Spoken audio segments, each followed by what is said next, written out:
পিকনিকের জন্য আলাদা করে প্ল্যানিং লাগে নাকি? হুটহাট করে বেরোলেই হয়ে যায়। হ্যালো এভরিওয়ান, কেমন আছো সবাই? আজ সকালে যাওয়ার ছিল আমার একটু কলেজে প্রজেক্ট জমা দেওয়ার। 2 দিন ধরে আমি একেবারেই ভিডিও দেওয়ার সময় পাইনি। আসলে আমার কয়েকটা প্রজেক্ট ছিল যেগুলো আমাকে জমা করার ছিল। আজ সকাল 10:30 পর্যন্ত কাজ করে আমি শেষ করতে পারলাম এবং কলেজে পৌঁছেই দেখি কলেজের আলাদাই সাজগুজ হয়েছে। ডিপার্টমেন্টে বিভিন্ন বাচ্চারা এবং স্যার ম্যামরা মিলে বিভিন্ন রকম পত্রপত্রিকা তৈরি করেছে কলেজে সাজানোর জন্য। এবং সবথেকে ইন্টারেস্টিং এই জায়গাটা অসাধারণ একটা জায়গা যেখানে বিভিন্ন রকম ঐতিহাসিক নিদর্শন রয়েছে এবং সেইগুলো প্রত্যেকটাই হাতে তৈরি। আমাদেরই বিভিন্ন রকম জুনিয়ররা তৈরি করেছে এইগুলো।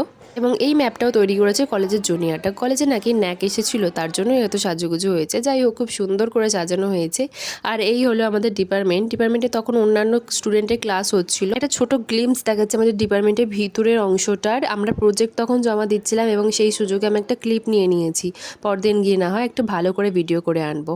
কিছু জিনিস এখানে আগে থেকেই ছিল, কিন্তু এই বক্সটা যেখানে বিভিন্ন রকম হেরিটেজের জিনিসপত্র রাখা আছে হাতে তৈরি, প্রত্যেকটা অসাধারণ। রবিবারের দিন, তার জন্য কলেজ একেবারে নিশ্চুপ এবং আমি, শুভাঞ্জনা এবং অরিত্র ছিলাম সেখানে। সিঁড়ি দিয়ে ওঠার সময় এবং নামার সময় দেখলাম সুন্দর সুন্দর ওয়াল পেন্টিং করা হয়েছে এবং সবথেকে সুন্দর এই দক্ষিণেশ্বরের ওয়াল পেন্টিংটা। এবং এখানে রবি ঠাকুরের ভাবমূর্তিটাও অসাধারণভাবে আঁকা আছে এবং বিভিন্ন রবি ঠাকুরের বাণী দেওয়া রয়েছে। এখান দিয়ে যেতে হয় আমাদের প্রিন্সিপালের রুমে এবং অন্যান্য ডিপার্টমেন্টে।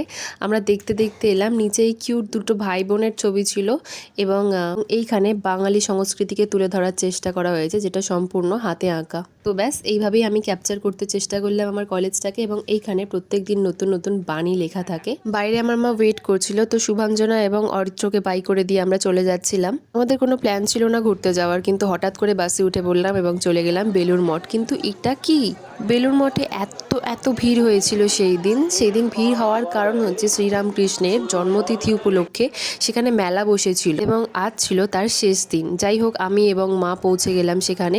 এই জায়গার সব থেকে সুন্দর ব্যাপার হলো এখানে সুন্দর সুন্দর ফুল গাছ থাকতো, কিন্তু এখন গিয়ে দেখলাম প্রায় তার এক ভাগও নেই। যাই হোক, যতটুকু আছে আমি ততটুকু ক্যাপচার করে দেখানোর চেষ্টা করলাম। সমগ্র বেলুড় মঠ জুড়ে মেলা বসেছে এবং চারিদিকে মানুষজন ঘুরে বেড়াচ্ছে আর ওইদিকে চলছিল নাম কীর্তন। একজন মহারাজ সেখানে ভক্তিগীতি পাঠ করছিলেন। যেহেতু একদমই বসার জায়গা ছিল না, তাই আমি আর মা দাঁড়িয়ে দাঁড়িয়ে একটু নাম গান শুনে একটু সাইডে গিয়ে বসলাম। এবং এই ছিল আজকে আমাদের পিকনিকের বিভিন্ন সামগ্রী। যেহেতু প্ল্যান ছাড়াই এসেছি, তাই এইগুলোই আমাদের পিকনিকের সামগ্রী হয়েছে আজকে। তবে খুব টেস্টি ছিল প্রত্যেকটা জিনিসই। পিকনিক শেষ করলাম আমরা এই পেপসি দিয়ে এবং এই ছিল আজকের ব্লগ। ভালো লাগলে চ্যানেলটি পাশে থাকবেন। Thank you.